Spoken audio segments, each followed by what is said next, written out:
నమస్తే. Welcome to పొలిటిన్ health. ఈ మధ్య కాలంలో మనం ఎక్కువగా కిడ్నీ క్యాన్సర్ గురించి వింటున్నాం. అసలు ఈ కిడ్నీ క్యాన్సర్ అంటే ఏంటి? ఈ కిడ్నీ క్యాన్సర్ రావడానికి గల కారణాలేంటి? ఈ కిడ్నీ క్యాన్సర్కి సంబంధించి ట్రీట్మెంట్ ఎలా ఉంటుంది అనే విషయాలను సీనియర్ యూరాలజిస్ట్ డాక్టర్ గోపిచంద్ గారిని అడిగి ఇప్పుడు తెలుసుకుందాం. నమస్తే సార్. నమస్తే మేడం.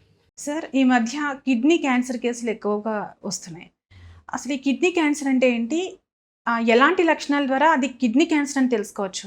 అది ఈ మధ్యన కొంచెం మా ఓపీలో కూడా కిడ్నీ క్యాన్సర్ కేసెస్ అంటే కిడ్నీలో గడ్డలు ఉండే చాలా ఎక్కువ వస్తున్నాయి. అంటే అది పికప్ చాలా ఫాస్ట్గా అవుతుంది. ఒక పక్కన చూస్తే అది అడ్వాంటేజెస్ కూడా, ఎందుకంటే లేట్గా పికప్ అవుతూ ఉన్నాయి. ఇంతకుముందు కిడ్నీ క్యాన్సరు అంతా స్ప్రెడ్ అయిన తర్వాత మనకు తెలుస్తూ ఉన్నది.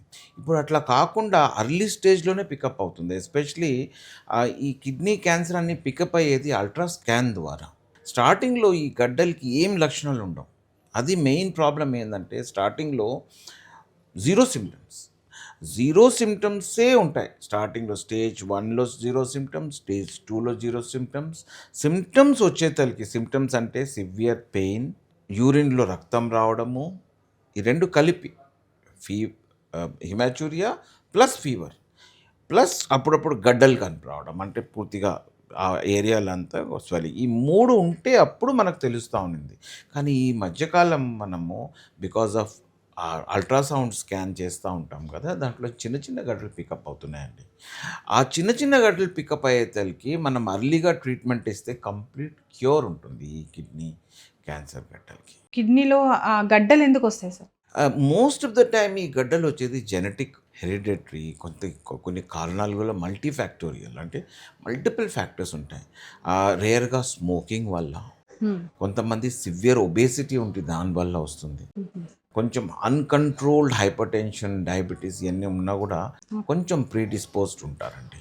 ఇది కాకుండా కొన్ని మినరల్స్ ఉన్నాయి, ఆ ఎక్స్పోజర్ వల్ల కూడా ఈ కిడ్నీ క్యాన్సర్ వచ్చే ఛాన్సెస్ ఉంటాయండి. యూజువల్లీ ఎట్లుంటుందంటే ఈ కిడ్నీ క్యాన్సరు ఇంతకుముందు when ultrasound was not popular, అప్పుడు గడ్డ ఆ ఏరియాలో పాల్పబుల్ గడ్డ, మాస్ లంప్ అంటాము, పెయిన్, మూడోది హిమెచ్యూరీ అంటే యూరిన్ నుంచి రక్తం రావడం, ఈ మూడు కలిపి వస్తూ ఉన్నిందండి. ఈ మూడు కలిపి వచ్చేసరికి స్టేజ్ 4 క్యాన్సర్ అయిపోతుంది. స్టేజ్ 4 క్యాన్సర్ మనం డయాగ్నోస్ చేస్తే పెద్ద మంచి ట్రీట్మెంట్ ఏముండదు. మనం డయాగ్నోస్ చేయాల్సింది స్టేజ్ 1 క్యాన్సరు.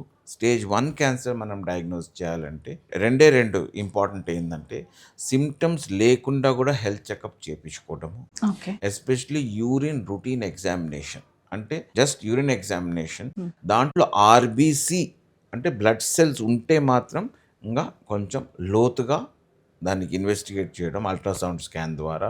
రెండోది అల్ట్రాసౌండ్ స్కాన్ ఏదో కారణం వల్ల చేసింటాం మనము, దాంట్లో కిడ్నీలో గడ్డ మాస్ ఉంది అంటే మాత్రం దాన్ని లోతుగా ఇన్వెస్టిగేట్ చేయడం, సిటీ స్కాన్ ద్వారా, కాంట్రాస్ట్ సిటీ స్కాన్ ద్వారా ఇన్వెస్టిగేట్ చేసి రీనల్ సెల్ కార్సినోమా అనేది కిడ్నీ క్యాన్సర్ అది రూల్ అవుట్ చేసుకోవడం. సో ఈ రెండు ఇంపార్టెంట్ ఏంటంటే యూరిన్ రొటీన్ ఎగ్జామినేషను, రెండోది అల్ట్రాసౌండ్ స్కాన్లో ఏమైనా గడ్డలు ఉంటే మాత్రం డెఫినెట్గా మనం ఇది అంటే ఇయర్లీ వన్స్ ఒక రెగ్యులర్ చెకప్ చేయించుకుంటే బెటర్ అంటారు. Beyond the age of 45-46 yearly once or 2 yearly once ఒకసారి మనం చేసినాం అనుకోండి, around the age of 50 normal ఉంది అంటే మాత్రం మనం ఒక 2-3 ఇయర్స్ ఒకసారి చేసుకోవచ్చు. ప్రతి ఇయర్ అవసరం పడదు. ఏదైనా హెల్త్ చెకప్లో ఒక్కసారి బేస్ లైన్ ఒకసారి చేయించుకొని ఆ బేస్ లైన్ నార్మల్ ఉంది అంటే మాత్రం 2-3 సంవత్సరాల తర్వాత మళ్ళీ చేసుకోవచ్చు. సో జెంట్స్లో మెయిన్గా ఈ prostate cancer, kidney cancer, bladder cancer ఇవన్నీ రూల్ అవుట్ చేసుకోవాలంటే మాత్రం ఒక అల్ట్రాసౌండ్ స్కాన్, ఒక యూరిన్ ఎగ్జామినేషన్, పిఎస్ఏ అనే ఒక బ్లడ్ టెస్ట్ ప్లస్ ఒక యూరాలజిస్ట్ ఎగ్జామినేషన్ చేసుకుంటే మాత్రం ఇవన్నీ రూల్ అవుట్ అయిపోతాయి. ఓకే, అంటే స్మోకింగ్ చేసిన వాళ్ళకే కాకుండా ఆల్కహాల్ తీసుకునే వాళ్ళకి కూడా వచ్చే అవకాశం ఉందా సార్? ఆల్కహాల్ తీసుకుంటే బాడీని అన్హెల్దీ చేసేస్తుందండి. సో డైరెక్ట్ రిలేషన్షిప్ ఏం లేదు, స్మోకింగ్కి డైరెక్ట్ రిలేషన్షిప్ ఉందండి. అది డైరెక్ట్లీ కిడ్నీ క్యాన్సర్ చేయొచ్చు, డైరెక్ట్లీ బ్లాడర్ క్యాన్సర్ చేయొచ్చు. స్మోకింగ్కి డైరెక్ట్ రిలేషన్షిప్ ఏం లేదు, కానీ ఛాన్సెస్ కొంచెం ఎక్కువ ఉంటాయండి ఆల్కహాల్ వల్ల కూడా. మీరు అన్నట్టు అది జెనెటిక్గా వచ్చే క్యాన్సర్ అయితే ఒకవేళ మన ఫ్యామిలీలో ఎవరికైనా ఇంతకు ముందు క్యాన్సర్ ఉంది అంటే ఖచ్చితంగా వాళ్ళు రెగ్యులర్ చెకప్ ఖచ్చితంగా చేయించుకోవాలి. చేసుకోవాలండి. వాళ్ళు మాత్రం డెఫినెట్గా అల్ట్రాసౌండ్ స్కాన్ చేసుకోవాలండి ఫ్యామిలీలో ఉంటే మాత్రం. అంటే ఇప్పుడు లేడీస్లో కూడా వచ్చే అవకాశం ఉందండి. ఈక్వల్ ఛాన్స్ అండి నియర్లీ. మరి కిడ్నీ క్యాన్సర్ లేడీస్కి జెంట్స్కి పెద్ద డిస్క్రిమినేట్ చేయదండి. ఇద్దరికి సేమ్ ఛాన్సెస్ ఉంటాయండి వచ్చేదానికి. జెంట్స్ కూడా చూస్తున్నాము, లేడీస్ కూడా ఇంచుమించు సేమ్ ఫ్రీక్వెన్సీలోనే వస్తుందండి. క్యాన్సర్ స్టేజ్ 1లో ఉన్నప్పుడు మీరు ఎలాంటి ట్రీట్మెంట్ ఇస్తారు? క్యాన్సర్ స్టేజ్ 1లో ట్రీట్ చేస్తే కంప్లీట్ క్యూర్ అయిపోతుంది. అంటే దానివల్ల మళ్ళీ రిటర్న్ స్ప్రెడ్ రావడము అవన్నీ ఉండదండి.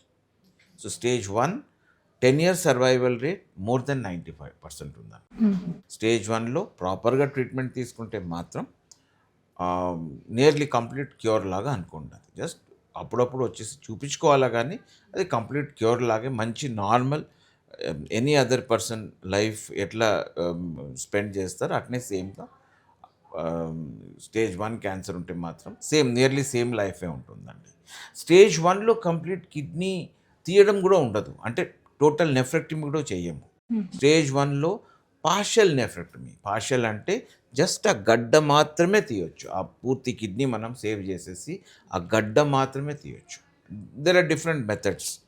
ఇప్పుడు popular and treatment of choice లాగా రోబోటిక్ పార్షియల్ నెఫ్రెక్టమీ అంటే దా వించి ఎక్స్ఐ రోబోట్ అని ఉంటుంది. దాని ద్వారా అది యూజ్ చేసి కొంచెం కంట్రోల్ తీసుకొని కిడ్నీ బ్లడ్ సప్లై అన్నీ జస్ట్ ఆ గడ్డ మాత్రమే తీసి, అంటే ఒక 3 bedroom హౌస్లో ఒక్క రూమే తీస్తాం అనుకోండి. కిడ్నీ కూడా ఎట్లా ఉంటుందంటే దెర్ ఆర్ 3-4 zones. ఒక జోన్లో కిడ్నీ క్యాన్సర్ ఉంటే మాత్రం ఆ జస్ట్ ఒక రూమే తీసి మిగతా రూమ్ని ప్రాపర్గా సెట్ చేసి రిపేర్ చేసి పెడతాం. కంప్లీట్గా ఇండ్లంతా పగలగొట్టడం అవసరం ఉండదు.